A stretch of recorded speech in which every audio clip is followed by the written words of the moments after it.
And we're back. This time I'm going to show you some basic time effects in Premiere Pro.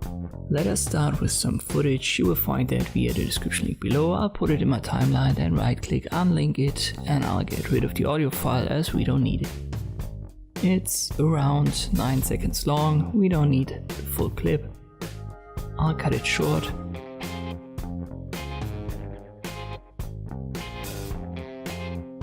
And now this is our basic file. I'll copy it, hold Alt and drag a copy out of it. If we now play it, we've got the same, close to 3 second long clip that repeats itself. Right click and then speed and duration, and there you will find the reverse speed button. If we now run our footage, you can see that we've got it once in the normal speed and once reversed with the same speed. Let me drag another copy out of it, right click, speed and duration, and now we will speed it up a little bit.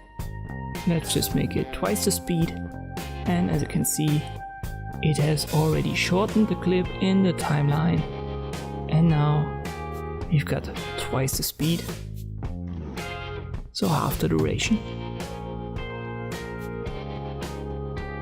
But maybe we don't want to have it speed up for the whole amount, so let me edit it once more.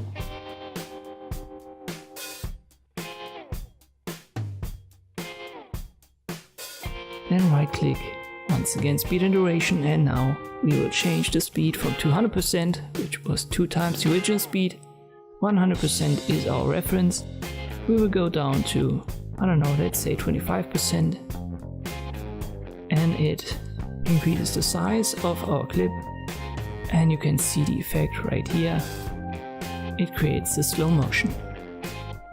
And these are the basic time effects in Premiere Pro that you can easily access by simply right clicking, speed and duration, and there you'll find it. Thanks for watching, and I'll see you next time.